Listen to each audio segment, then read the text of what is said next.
కరీంనగర్లో ఓ snake catcher మానవత్వాన్ని చాటుకున్నాడు. ఇంట్లోకి పాము దూరిందనే సమాచారంతో దాన్ని పట్టుకునేందుకు సుమన్ అనే స్నేక్ క్యాచర్ వెళ్లాడు.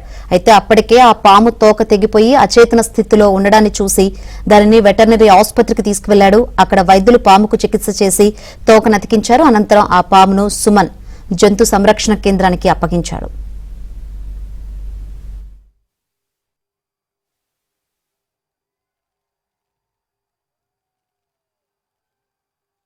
ఈరోజు లక్ష్మీనగర్లో ఒక ఇంట్లో పాము ఉందని సమాచారం వచ్చింది. వెంటనే వెళ్ళి చూసేసరికి ఆ పాముకు తోక భాగంలో తెగి ఉంది.